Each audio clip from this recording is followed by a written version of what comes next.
కోటి మెట్రిక్ టన్నులు అంటే దాదాపుగా ఎన్ని వేల కోట్ల రూపాయలు ఆనాడు కమిషన్ల కింద మిల్లర్లు ఆనాటి ప్రభుత్వం మంత్రులు గచ్చి కొల్లగొట్టినరు మీరు చూడండి అధ్యక్ష, లెక్క వేయండి.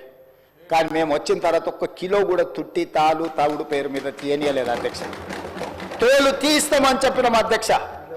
మిల్లర్లు ఎవరైనా తాలు పేరు మీదనో తడి పేరు మీదనో తుట్టి పేరు మీదనో ఒక్క కిలో తీస్తే కూడా మీ తోలు తీస్తామని చెప్పి విజిలెన్స్ అండ్ ఎన్ఫోర్స్మెంట్ పోలీస్ సిబ్బందిని అప్రమత్తం చేసి నిరంతరం మా మంత్రి గారి పర్యవేక్షణ చేసుకుంటూ రైతుకు ఒక కిలో కూడా తగ్గకుండా రైతు పండించిన పంట గిట్టుబాటు ధర ఇచ్చి కొనుగోలు చేసిన చరిత్ర, రైతులను ఆదుకున్న చరిత్ర మాదే అధ్యక్ష.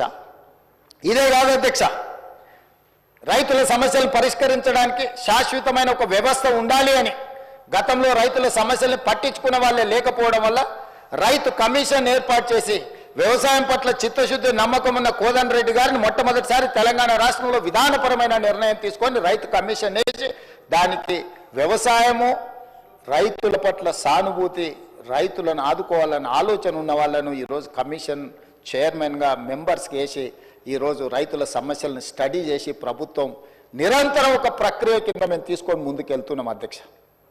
ఇట్లా రైతులను పండించిన పంట, రైతులకు నీళ్లు, రైతులకు 24 గంటలు ఉచిత కరెంటు ఇవ్వాలని, చివరి ఆయకట్టు వరకు నీళ్లు ఇవ్వాలని అన్ని రకాల కార్యక్రమాలను కార్యాచరణను తీసుకొని ఇటు గల్లీ నుంచి ఢిల్లీ వరకు ఈ రైతులకు రావాల్సిన నీళ్ల మీద కొట్లాడుకుంటూ ఈరోజు ముందుకు వెళ్తున్నాం అధ్యక్ష. ఇంతకుముందే పెద్దలు ఉత్తమ్ కుమార్ రెడ్డి గారు సమాధానం చెప్పినారు. ఇక్కడ నేను ప్రస్తావించదలుచుకున్న నీటి గురించి.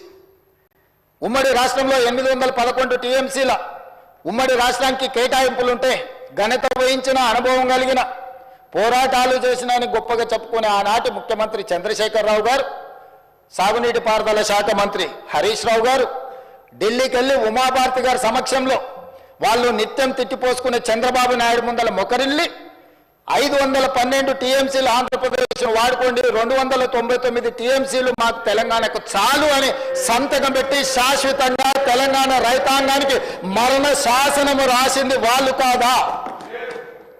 2021లో ప్రతి సంవత్సరం వచ్చి రెన్యువల్ చేసుకునేందుకు మాకు ఓపిక లేదు, తీరిక లేదు, ఫామ్ హౌస్ల నుంచి మేము రాలేము. పర్మనెంట్గా ఈ ఒప్పందాన్ని ఒప్పుకుంటున్నాను 2021-22లో శాశ్వత మరణ శాసనం రాసింది చంద్రశేఖరరావు గారు, హరీష్ రావు గారు కాదా అని నేను అడుగుతున్నా అధ్యక్ష.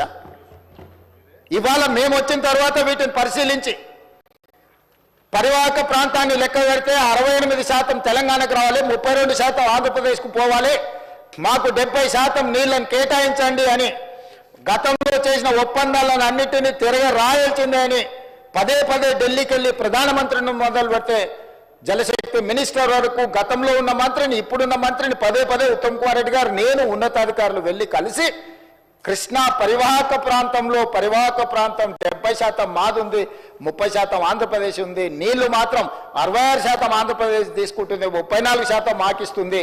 చంద్రశేఖరరావు గారు మా రైతాంగం పట్ల మరణ శాసనం రాసినారు, దీన్ని తిరగ రాయండి, తిరగ తోడండి అని కొట్లాడి దాన్ని కేఆర్ఎంబీ నుంచే కాదు సుప్రీంకోర్టు వరకు కొట్లాడింది మేము కాదా అధ్యక్ష? మేం కష్టపడి కొట్లాడి నిరంతరం చేస్తుంటే మీ తప్పిదాలు ఎక్కడ బయట పడతావో అని చెప్పి ముందుకు ముందే ఎగబడి అబద్ధాలు చెప్పి ఎదురుదాడి చేసి ఎంతకాలం బతుకుతారు అధ్యక్ష? ఇవాళ నేను గుర్తు చేయదలుచుకున్న అధ్యక్ష, ఆనాడు తమరుగూడ శాసనసభ 2004లో డాక్టర్ వైఎస్ రాజశేఖర రెడ్డి గారు ముఖ్యమంత్రిగా ఉన్నప్పుడు కడప ఇన్ఛార్జ్ మినిస్టర్ అధ్యక్ష కీర్తిశేషులు నాయన్ నరసింహారెడ్డి గారు కాదా? హరీష్ రావు గారు ఎమ్మెల్యే కాకున్నా మంత్రిగా రాజశేఖర రెడ్డి గారి మంత్రివర్గంలో చేరిన మాట వాస్తవం కాదా? రాజశేఖర రెడ్డి గారి ఆశీర్వాదంతో కేంద్రంలో మంత్రి అయింది చంద్రశేఖరరావు కాదా అధ్యక్ష? చంద్రశేఖరరావు గారు కేంద్ర మంత్రిగా ఉన్నప్పుడే 4000 క్యూసెక్కులు ఉన్న